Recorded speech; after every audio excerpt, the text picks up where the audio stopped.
بسم اللہ الرحمن الرحیم.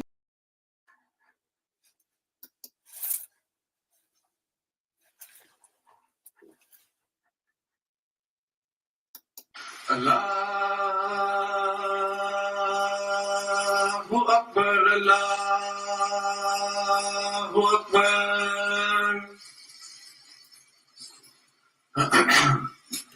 اللہ اکبر اللہ اکبر اشہد ان لا الہ الا اللہ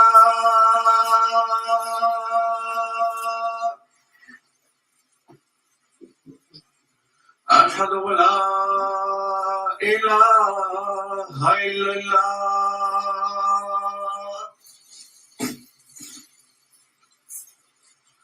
اشہد ان محمد رسول اللہ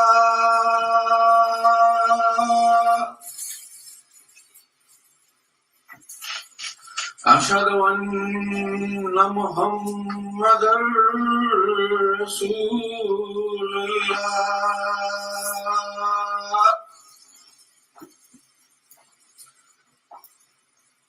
حی علی الصلاۃ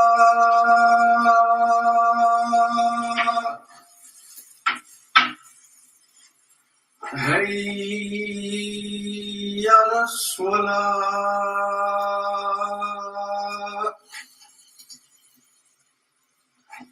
حی علی الفلاح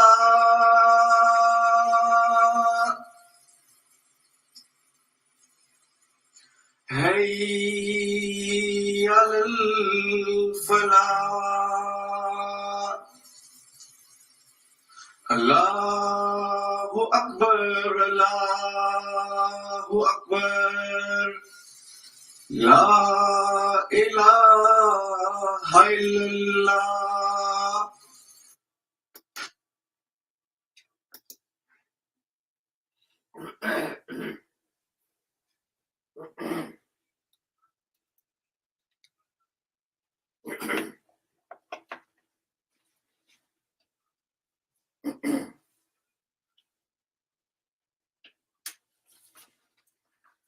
أشهد أن لا إله إلا الله وحده لا شريك له وأشهد أن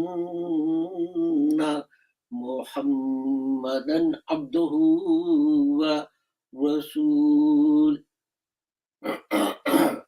أما بعد فأعوذ بالله من الشيطان الرجيم بسم اللہ الرحمن الرحیم وَإِذْ قَالَ رَبُّكَ لِلْمَلَائِكَةِ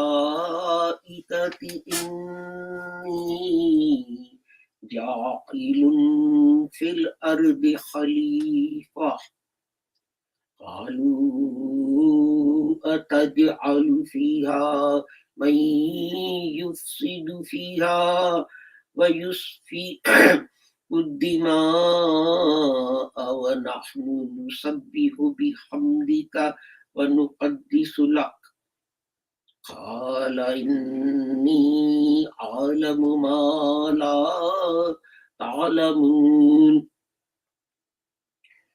And when your Lord said to the angels, I'm going to place a ruler in the earth, they said, will you place in it such as will make mischief in it and shed blood?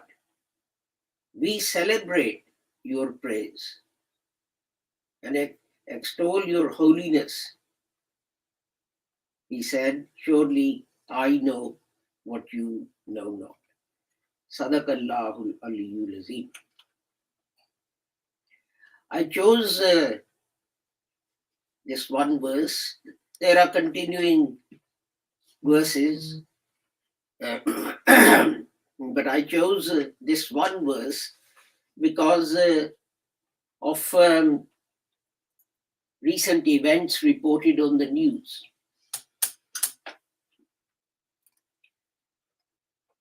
And that is that in the United States, they've discovered fossils going back millions of years. And they're fossils of creatures, dinosaurs, and other related creatures, which were killed, which were destroyed when it is said that a meteor hit the earth, causing immense devastation and so on.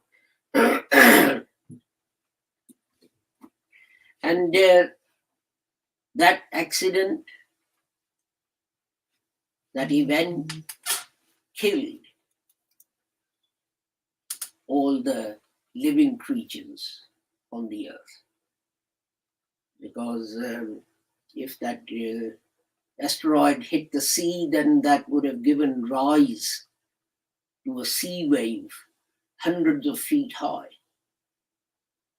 which would have washed away everything in the land area that we know. If it hit the ground, and in the United States, there are places you can go and see them where there are craters, where huge asteroids have hit the ground. It would have thrown up so much dust into the air that for years it would have been pitch dark, and it would not have been possible for sunlight to penetrate that dust.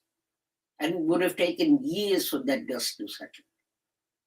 And the result would have been that the lack of sunshine and warmth and light and so on would have destroyed all living creatures, all living things on this land. And it occurred to me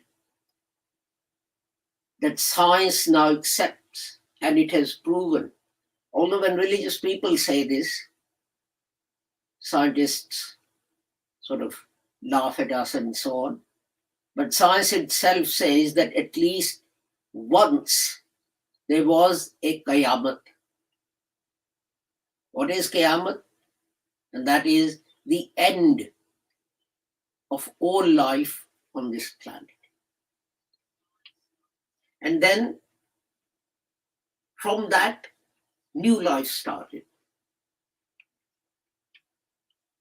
Dinosaurs that died, whose fossils have been found in the United States, they didn't reappear. Their cousins who flew around the earth, they didn't reappear. But a totally new form, not just one, but new forms of life evolved and developed.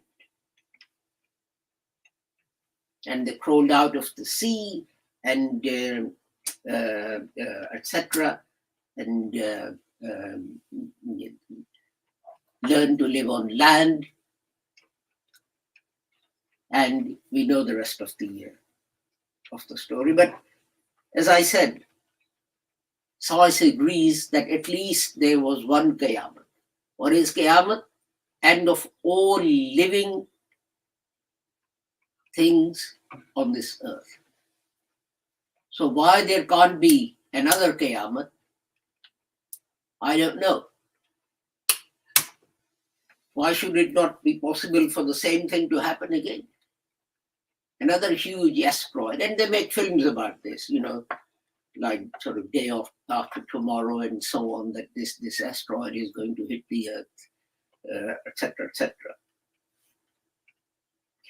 But then it led me into thinking that when we look at the Holy Quran, there are two ways of interpreting its verses. Remember, Muslims believe that the Holy Quran is God's message for humanity for the rest of time. So one way to interpret it is literally. And that is, just take the meaning of what the words say. And what then happens is that you end up with lots of stories and fables and so on. And you end up with something that, this thing literally happened in this way. But there's another way of trying to understand the Holy Quran. And that is to look for deeper meanings. Why? Because if we realize and if we claim that the Holy Quran has a message for the whole of humanity for all time, then surely God would reveal it in language which can be interpreted as human understanding of the universe changes. Otherwise, if you look at other holy scriptures and so on, which are very prescriptive in some of the things they say, then people object to them and they say, well, God didn't create the heaven and the earth in 7 days, the 6 days, and rested on the seventh and so on. And that is because that's a very prescriptive statement to make. This happened this way over this period of time, and that was it. It's very difficult to interpret that in any other way. And this is not just me saying that. The commentators of the Holy Quran who came 500, 600, 700 years ago, they looked into deeper meanings for the Holy Quran. One reason why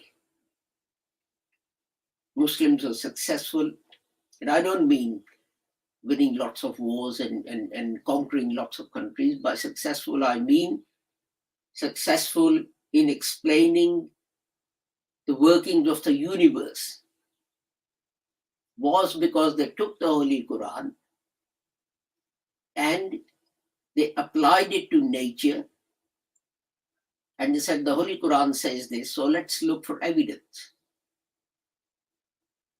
And one interesting thing is that people in the West didn't accept the theory of evolution. Why? Because they said this is the Muhammadan theory of how humanity was created. That this is how Muslims say. And now the whole thing has been turned on its head.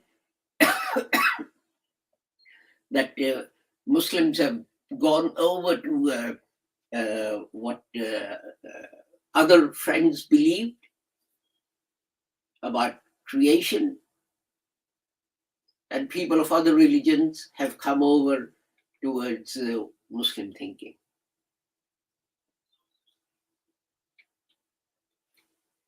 So as I said, that previous commentators, they would look for deeper meanings and understanding of the Holy Quran rather than just take the words. Let's take this one verse of the Holy Quran, or a part of it. And God says, I will create something, a ruler. And the angels say, you're going to put something on this earth that will create mischief and shed blood. Now, Imam Ibn Kathir, 600 years ago, in his commentary on this verse of the Holy Quran, he says that angels are unable to predict things. Their knowledge, as they say here, that, we celebrate your praise and extol your holiness. Their knowledge is limited to what they've seen or what God has already told them. So how could they know that if Adam is created, Adam is going to create mischief in the land and shed blood? It's a valid question. And then Imam Ibn Kathir goes on to explain that by saying, well, what it means is that there must have been creatures, Adam-like creatures, that lived on earth before our species. And they must have created fitna. And they must have shed blood. And angels saw that. That's the only way. This is why in the West this was called the Muslim theory of creation. And Imam Ibn Kathir, Rahmatullah Alayhi, says there's no other way that angels could do that, could know. Because they only know what they're seeing and, what God has told them. And one way of God telling people is that they see and experience things. But the point I'm making is that our scholars in the days of old, they used to think about these things and reflect about these things, and they try and get new messages from the verses of the Holy Quran for guidance, depending on scientific developments and etc., etc. So you see, here the word angels, what does that refer to? If you take each word and consider it and reflect upon it, it would take you months just to understand the meaning of this one verse of the Holy Quran. Angels, what are angels? Generally, whatever religion you belong to, you are told that angels are these creatures. They're generally white, not brown or black, and they have wings and they fly about. Where does that description come from? It's not in the Holy Quran. The Holy Quran just refers to angels. They run the universe, they control the universe, they do this, they do that. So we can say that angels refers to the whole of creation. All the forces, when God says angels run the universe, why can't it mean the forces that control the universe so that it operates without planets colliding into each other and so on? So that is physical forces that we can see. But it can also include spiritual forces as well. Now, another way to look at this verse is this, that God told the existing creation that another being is going to be created that will be superior to them all, that will rule over them. The question then is, does the rest of the creation, ants and honeybees and whatever, do they have the intellect to understand such things?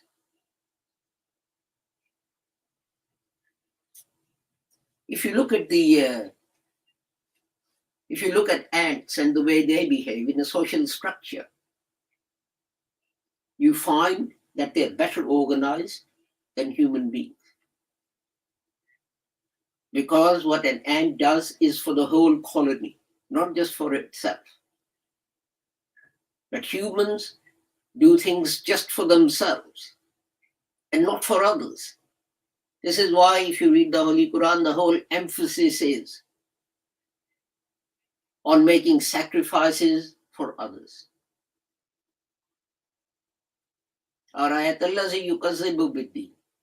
You want to see the man who brings religion to disgrace?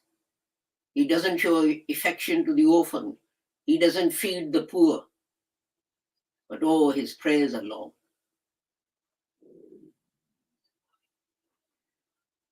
Honeybee is the same. Actually, there's a hadith of the Holy Prophet Muhammad.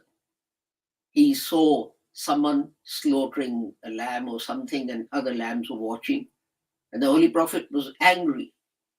His words are, do you think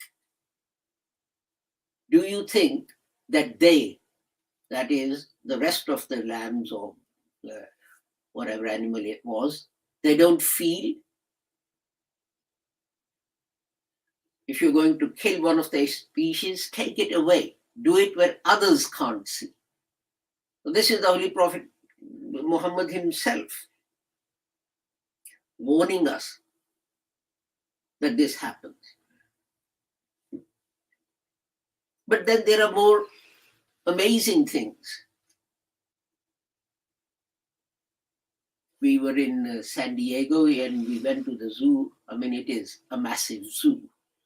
It is like a whole city in its own right, and you actually need to get on a bus to be able to go around the whole of it.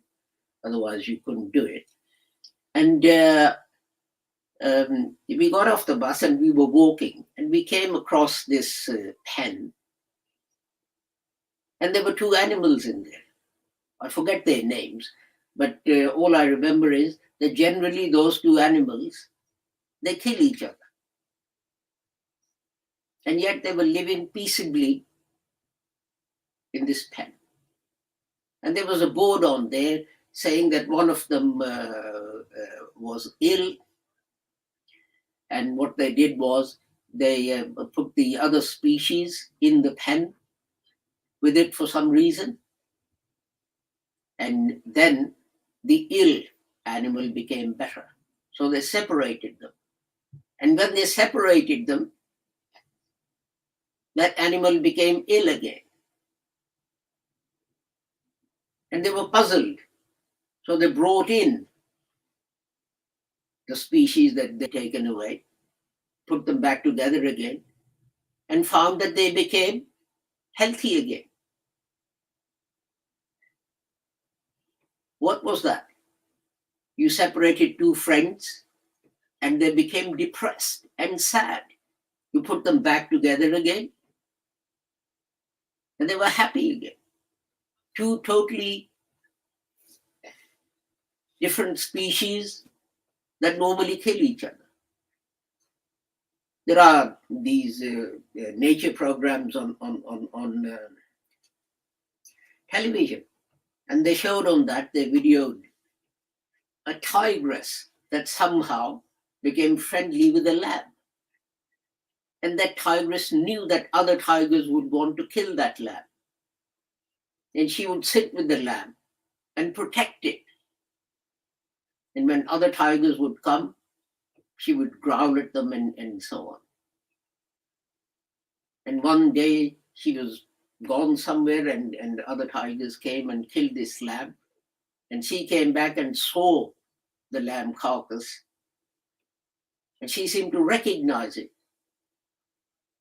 And she sat next to it.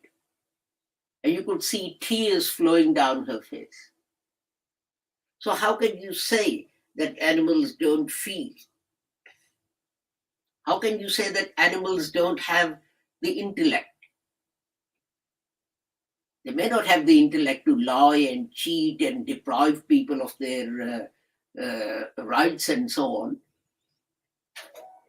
but they certainly know and understand.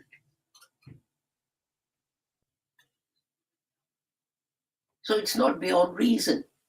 But the point is that it's only if you reflect upon the verses of the Holy Quran, to try and understand greater and deeper meanings, that you understand these things. Otherwise, you just read it like a story, or God said, I'm going to create a creature, place a creature on earth. An angel said, why? And this story is, repeated in lots of other holy scriptures. What benefit do you get from that?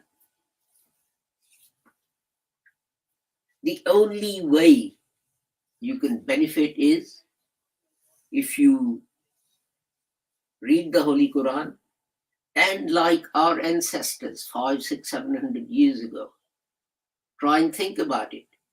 Apply what is being found in the physical and spiritual universe and apply it to the Holy Quran.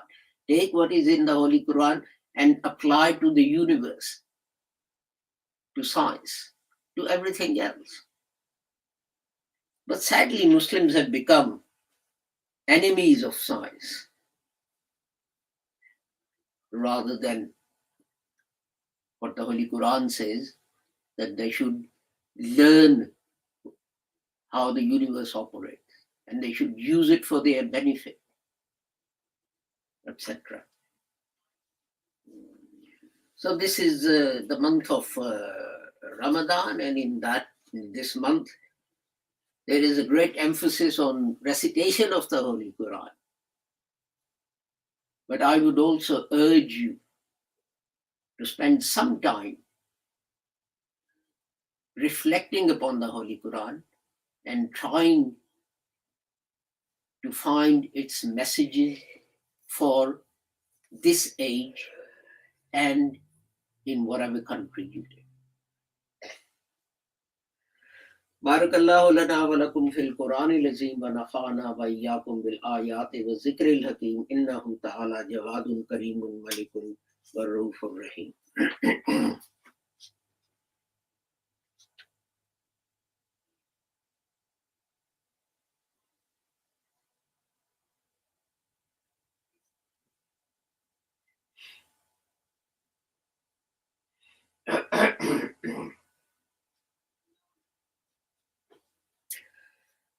Alhamdulillah. Alhamdulillah nahmaduhu wa nasta'inuhu wa nastaghfiruhu wa nu'minu bihi wa natawakkalu alayhi wa na'udhu billahi min shururi anfusina wa min sayyiati a'malina. Man yahdihillahu fala mudilla lahu wa man yudlilhu fala hadiya lahu. Wa ashhadu an la ilaha illallah wa ashhadu anna Muhammadan abduhu wa rasul. Allahumma salli ala Muhammadin wa ala ali Muhammadin kama sallaita ala Ibrahima wa ala ali Ibrahima innaka Hamidum Majid. Allahumma barik ala Muhammadin wa ala ali Muhammadin kama barakta ala Ibrahima wa ala ali Ibrahima innaka Hamidum Majid. Allahumma ansur man nasara dina Muhammadin sallallahu alayhi wa sallam waj'alna minhum waqsul man khazala dina Muhammadin sallallahu alayhi wa sallam wa la taj'alna minhum.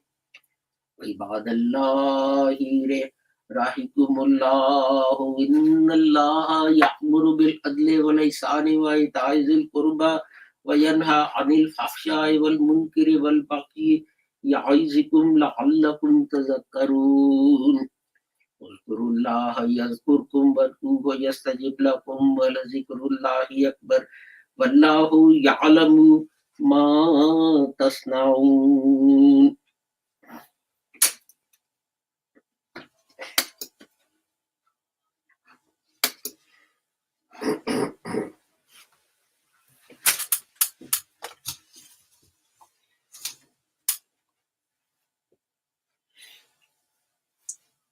Allahu Akbar, ashhadu an la ilaha illallah, ashhadu anna Muhammadar Rasulullah.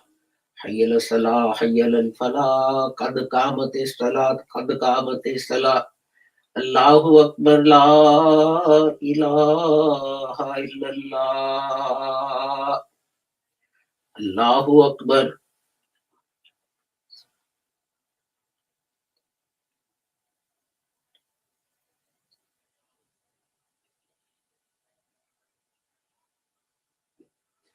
الحمد لله رب العالمين الرحمن الرحيم مالك يوم الدين إياك نعبد وإياك نستعين اهدنا الصراط المستقيم صراط الذين أنعمت عليهم غير المغضوب عليهم ولا الضالين.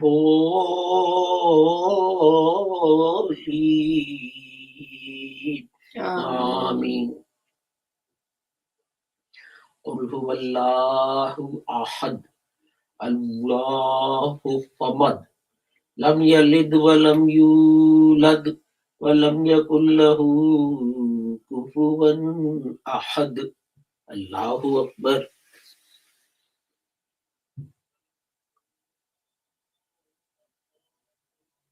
سمع الله لمن حمده. ربنا الله أكبر.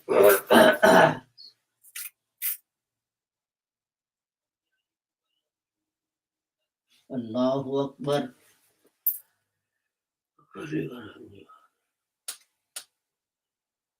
الله أكبر.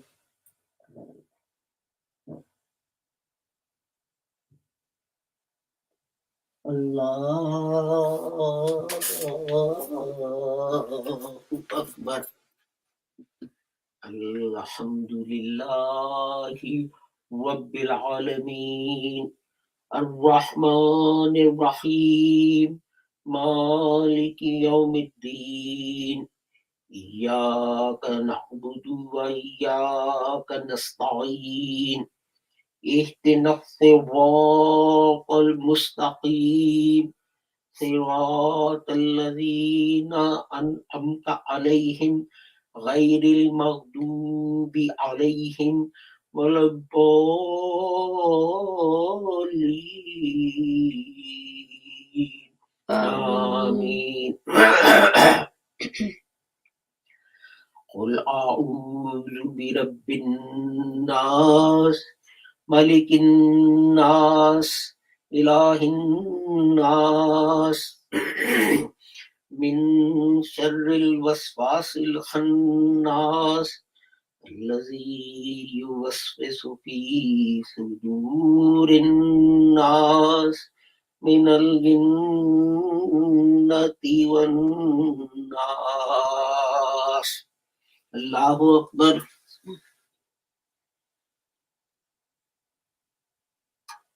سمع الله لمن حمده. ربنا الله أكبر.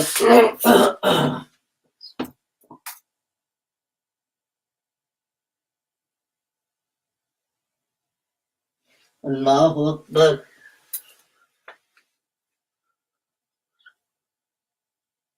الله أكبر.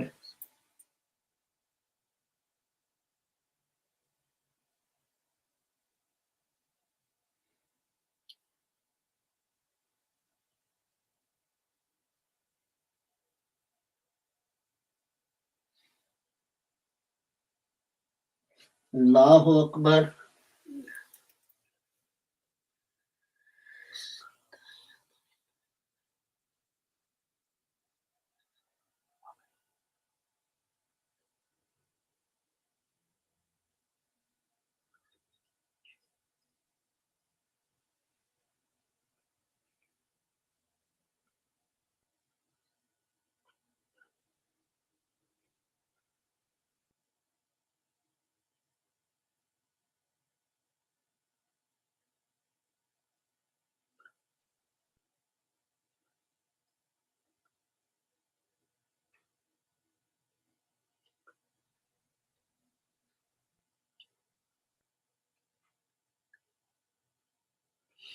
السلام علیکم ورحمۃ اللہ Assalamu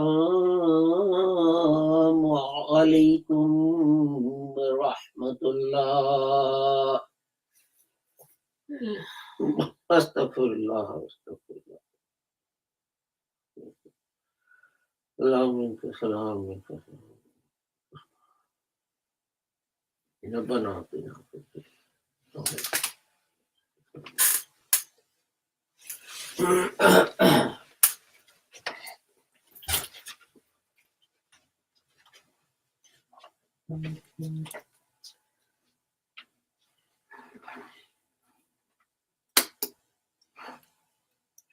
Thank you for joining us for today's Friday service.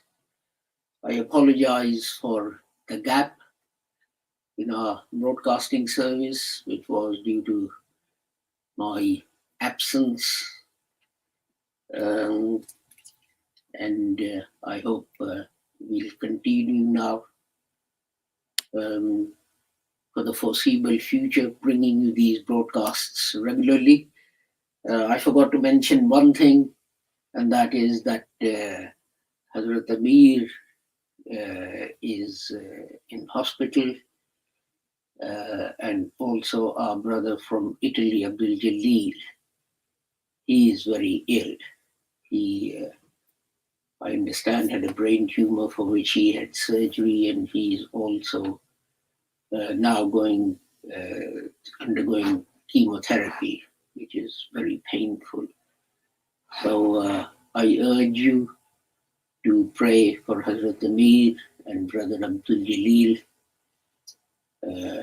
every day, in every prayer, that Allah may give them full health speedily, so that they may go back to their duties. With that, I take my leave of you. Whoever you are and wherever you may be, may Allah keep all of you safe and sound and free from harm. Assalamu alaikum, Khuda Hafiz, and goodbye.